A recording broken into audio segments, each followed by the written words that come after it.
Hi అందరికీ నమస్కారం. Welcome back to Reddy స్వేచ్ఛ క్రియేటివిటీ. మన కిచెన్ లో ఈరోజు రెసిపీ వచ్చేసి అటుకుల పాయసం. కృష్ణాష్టమి స్పెషల్ గా అటుకులతో పాయసం చేస్తున్నాను. చాలా రుచిగా కమ్మగా ఉంటుంది. చాలా ఈజీగా అండ్ టేస్టీగా ఈ అటుకుల పాయసం రెసిపీని తయారు చేసుకోవచ్చు. అటుకుల పాయసం రెసిపీని ఎలా తయారు చేయాలో చూద్దాం. ముందుగా ఒక ప్యాన్ తీసుకొని 2 టేబుల్ స్పూన్ నెయ్యి వేసుకోవాలి. నెయ్యి అంతా హీట్ అయ్యాక పావు కప్పు డ్రై ఫ్రూట్స్ వేసి అంత బాగా ఫ్రై చేసుకోవాలి. మీకు నచ్చిన డ్రై ఫ్రూట్స్ వేసుకోవచ్చు.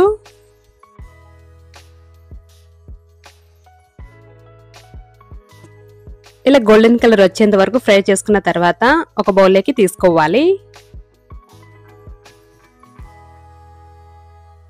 తర్వాత ఇదే ప్యాన్ లోకి 1 టేబుల్ స్పూన్ నెయ్యి వేసుకోవాలి. తర్వాత 2 టేబుల్ స్పూన్ పెసరపప్పును వేసి అంత బాగా ఫ్రై చేసుకోవాలి.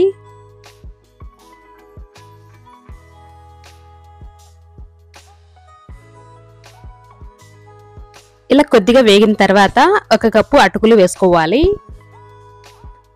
తర్వాత గోల్డెన్ కలర్ వచ్చేంత వరకు అంత బాగా ఫ్రై చేసుకోవాలి.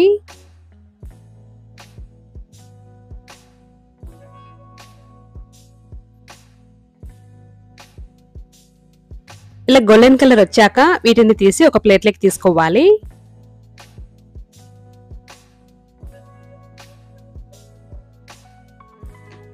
వీటిని పక్కన పెట్టుకోవాలి. తర్వాత ఇదే ప్యాన్ లోకి 3 కప్పుల పాలు వేసుకోవాలి.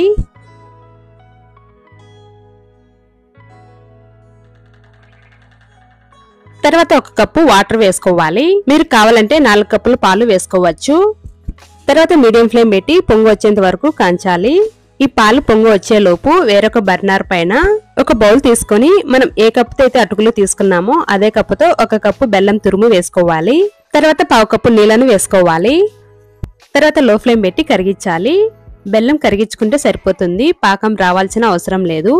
ఇలా బెల్లం అంతా కరిగించుకున్న తర్వాత స్టవ్ ఆఫ్ చేసి పక్కన పెట్టుకోవాలి. తర్వాత పూర్తిగా చల్లారనివ్వాలి. తర్వాత ఇలా మరుగుతున్న పాలల్లోకి మనం ముందుగా ఫ్రై చేసి పెట్టుకున్న పెసరపప్పును అటుకులను వేసుకొని అంత బాగా కలుపుకోవాలి.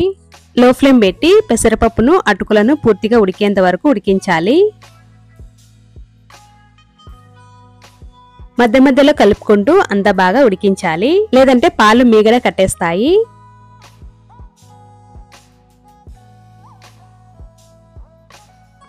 ఇలా పప్పు మెత్తగా ఉడికిన తర్వాత స్టవ్ ఆఫ్ చేయాలి. తర్వాత మనం ముందుగా ఫ్రై చేసి పెట్టుకున్న డ్రై ఫ్రూట్స్ ని వేసుకోవాలి. 1/2 టేబుల్ స్పూన్ యాలకుల పొడి. తర్వాత అంత బాగా కలుపుకోవాలి. పచ్చకర్పూరం ఉంటే ఒక చిటికెడు వేసుకోవచ్చు. ప్రసాదం రెసిపీలలో చాలా బాగుంటుంది. ఇలాంతా బాగా కలుపుకున్నాక పూర్తిగా చల్లారిన బెల్లం వాటర్ ని ఇలా ఫిల్టర్ చేసుకోవాలి. ఏమైనా నలకలు కానీ ఉంటే సెపరేట్ అవుతాయి. పాయసం వేడిగా ఉన్నా పర్లేదు, కానీ పాకం చల్లగా ఉండాలి.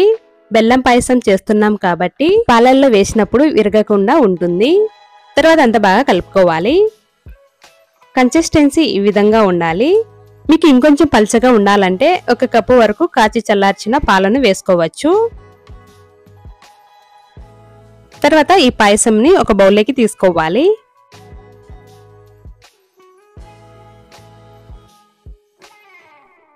అంతే అండి, ఎంత టేస్టీగా ఉండే అటుకుల పాయసం రెడీ. చాలా ఈజీగా అండ్ టేస్టీగా ఈ అటుకుల పాయసం ని తయారు చేసుకోవచ్చు. దేవి నవరాత్రులప్పుడు, వినాయక చవితికి, కృష్ణాష్టమికి స్పెషల్ ప్రసాదం రెసిపీగా చేస్తారు. అంతే అండి, ఈ వీడియో మీకు నచ్చినట్లయితే లైక్ చేసి, షేర్ చేసి, సబ్స్క్రైబ్ చేసుకోండి. Thank you for watching.